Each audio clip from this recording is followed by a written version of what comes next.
figure basically looked like the Grim Reaper. And it felt like... That's why I just said the Grim Reaper. Till they come to get you.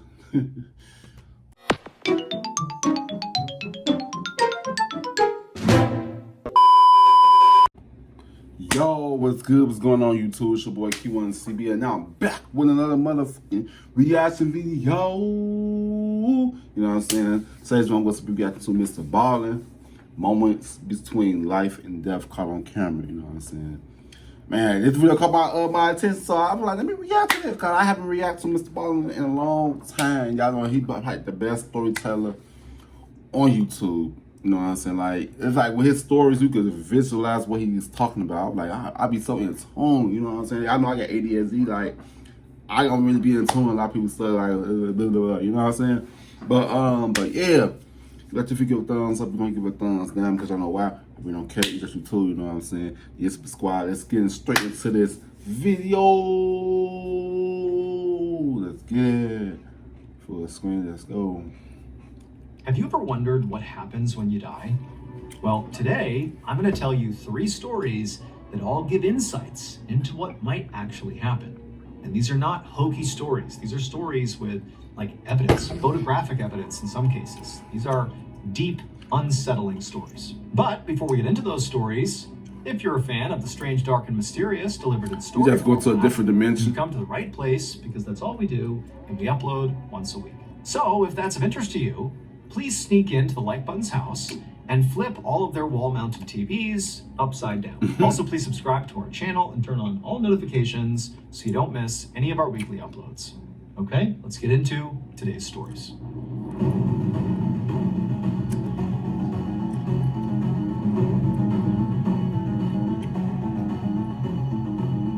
His screen.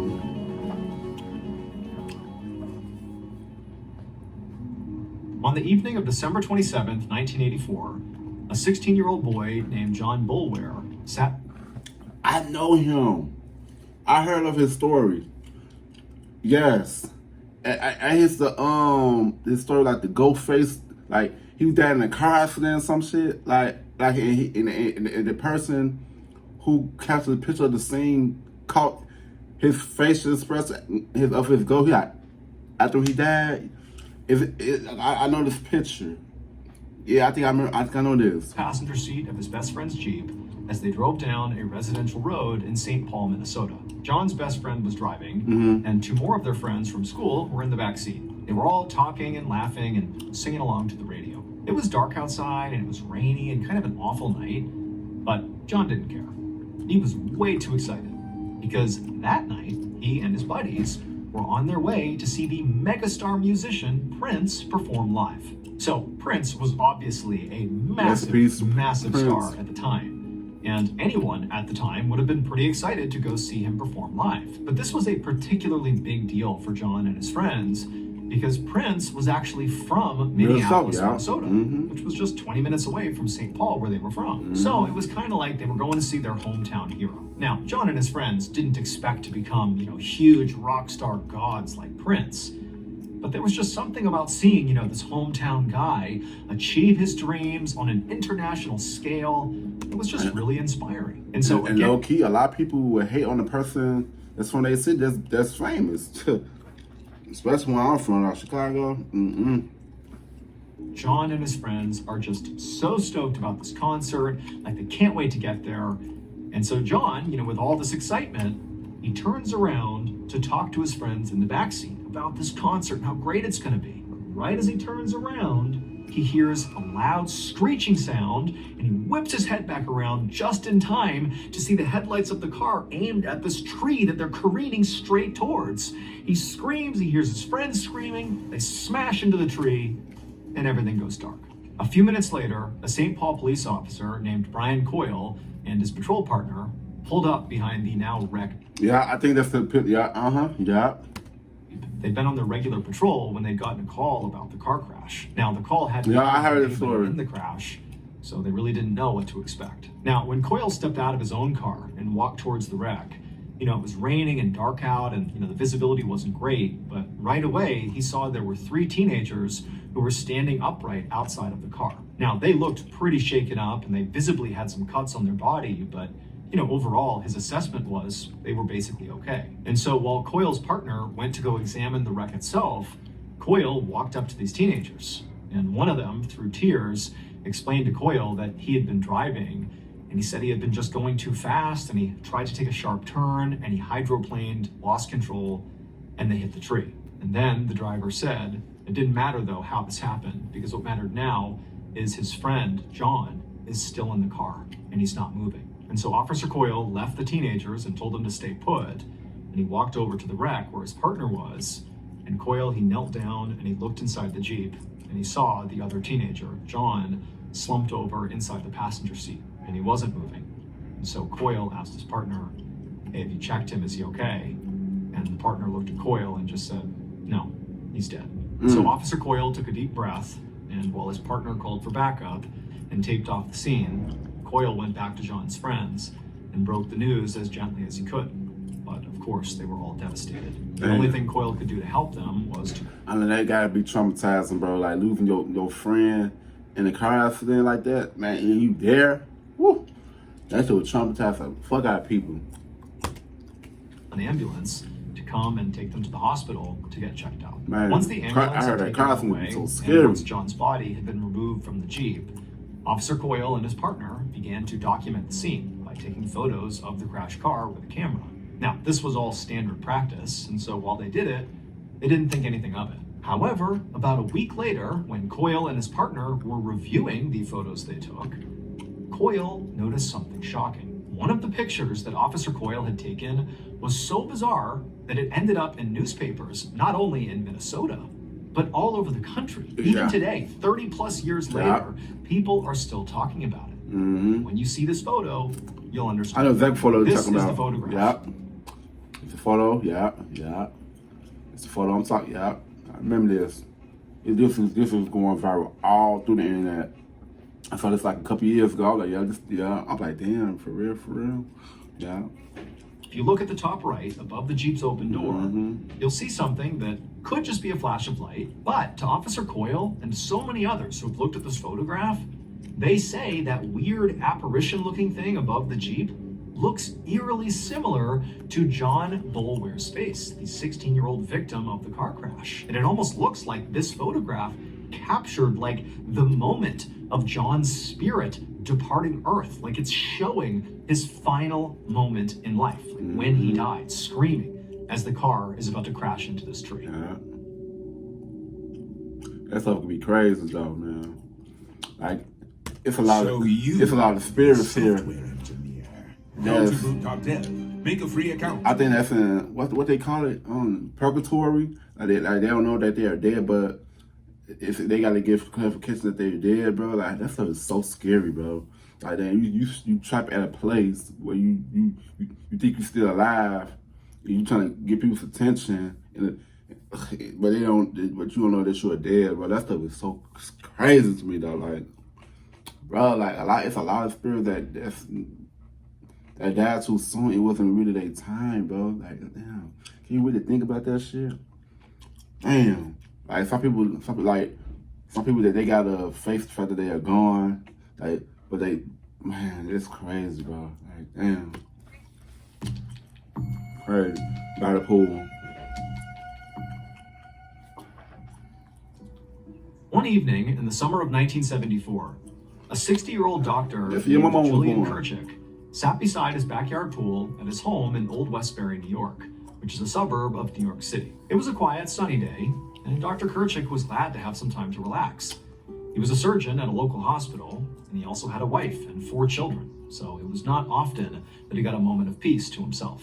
And so Dr. Kirchick leaned back in his seat and closed his eyes and tried to relax for a second, when all of a sudden, he heard something rustle in the bushes nearby. Now, at first, he just figured it must be a squirrel or a bird or something, so he didn't even bother opening his eyes. Like, this is just nature, it's fine. But this rustling sound persisted, and it just wouldn't stop. And so eventually, Dr. Kirchick did open his eyes, and he got up out of his chair to go see what was going on. Now, these bushes were like 20 feet away from the doctor, and so in order to truly investigate, he had to get up and actually walk over there.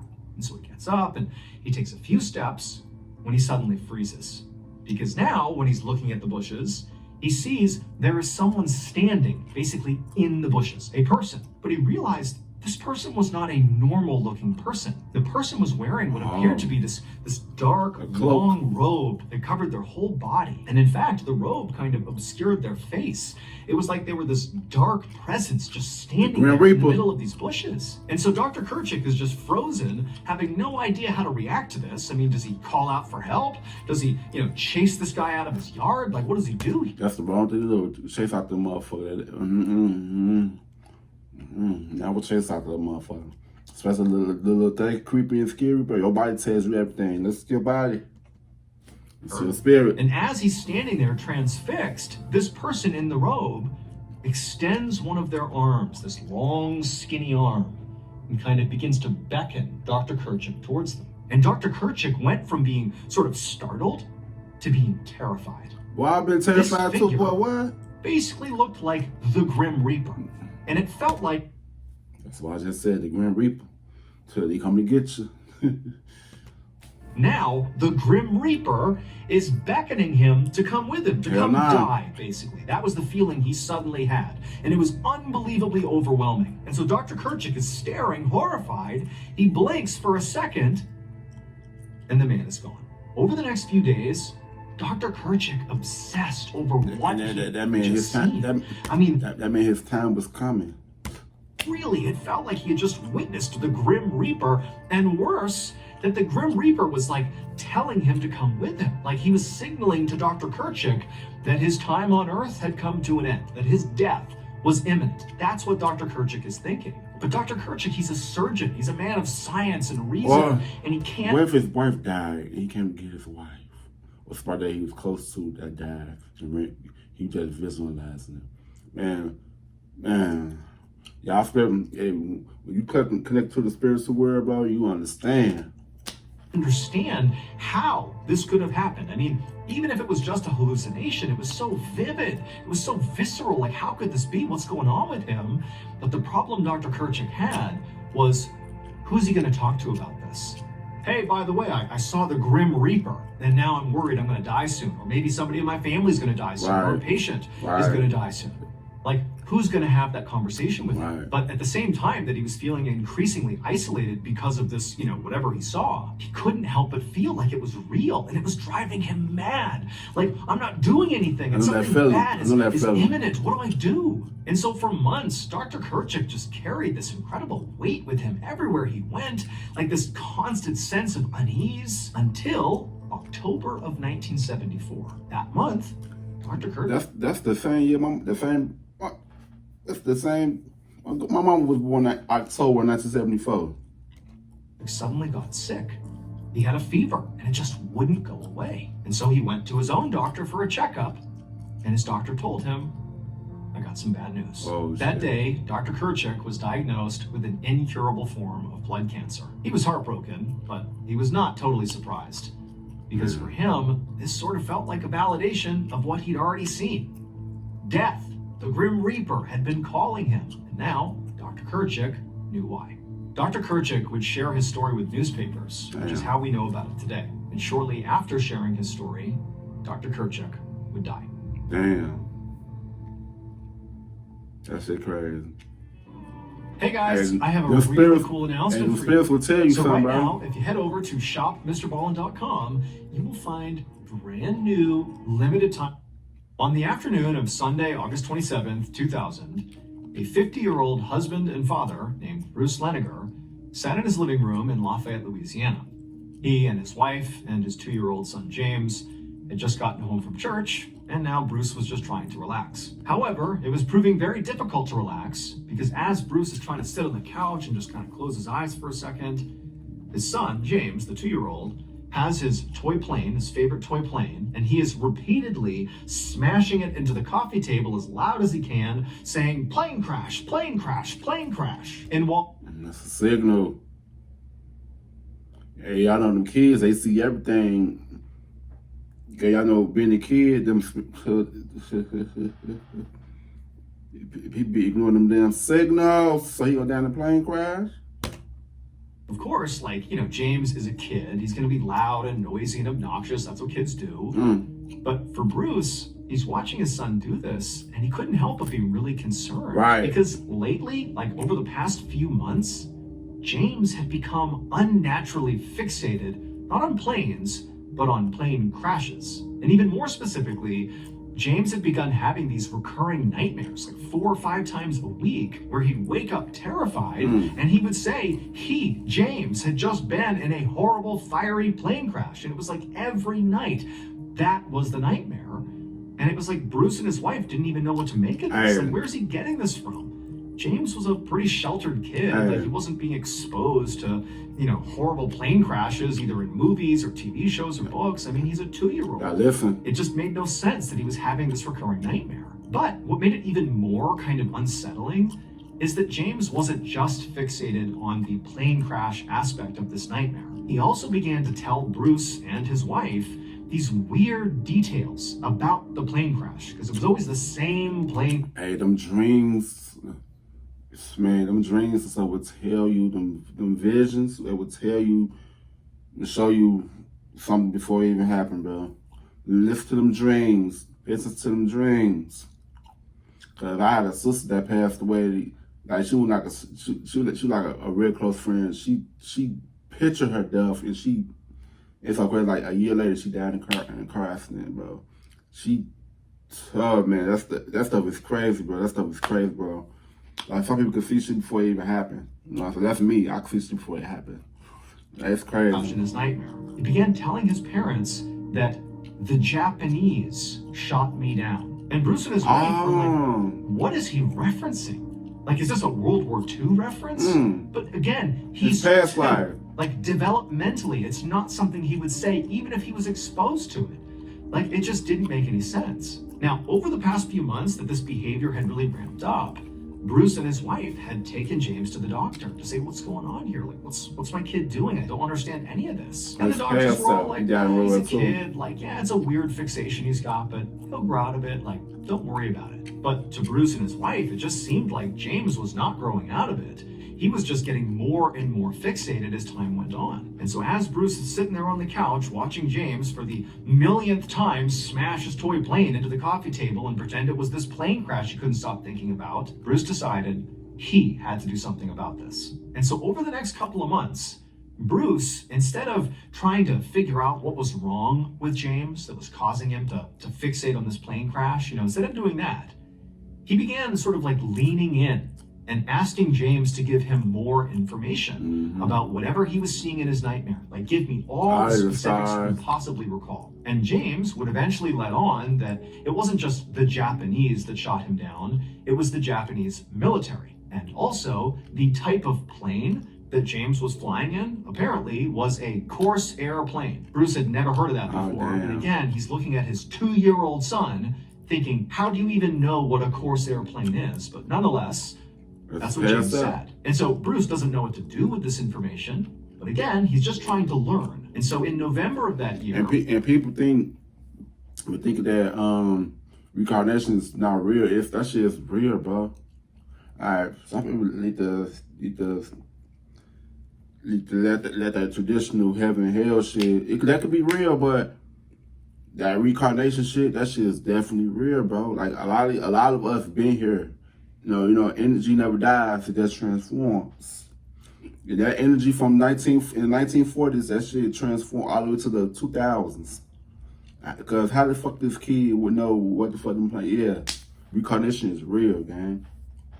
Like, and I feel like that child wasn't, that man who died in World War II wasn't finished with his mission, so his energy transcended somewhere else. But I'm trying to tell y'all better. Bruce found himself sitting in the living room, and he had this World War II coffee table book that he had actually purchased for his father, but he hadn't given it to him yet. And he saw James, playing with his plane, smashing it into the coffee table. And Bruce, he grabs this coffee table book full of pictures of pilots in combat and war, and he flips to pictures of pilots from World War II. Because now, Bruce is thinking, maybe my son somehow is imagining a scene from World War II. A pilot has crashed in World War II, the Japanese military shot them down. I don't know. No idea how he got this image, but that could be what he's thinking about. And so he's like, well, maybe I'll just start looking at pictures from World War II of pilots, and maybe somehow or another James will look at this and something will click for him. Bruce really didn't know what he was trying to get out of this, but either way, he called James over and he shows him this book.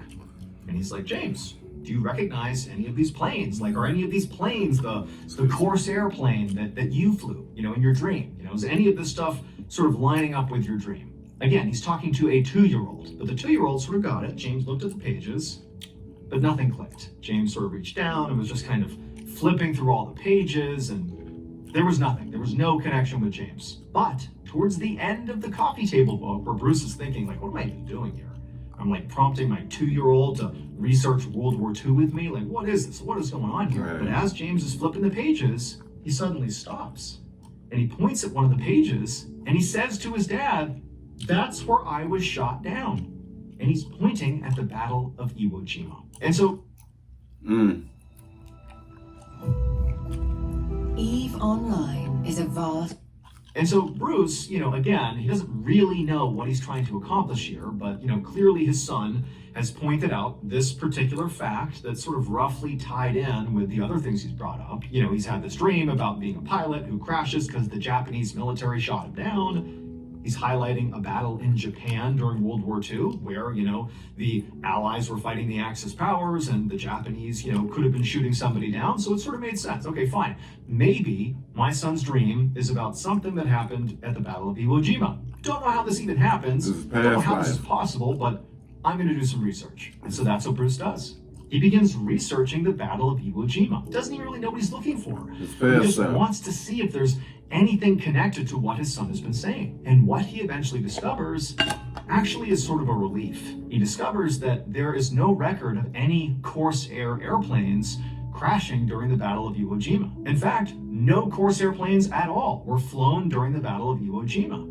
And his son James had been saying specifically, I flew a Corsair plane. Like, that was the plane that crashed. And so he's thinking, okay, there's a hole in my son's story. Like, he clearly must have latched on to some event somehow. Somebody said it to him. He heard it, whatever it is. And in his 2-year-old mind, he sort of warped it. And that's what he believes happened, but it's not real.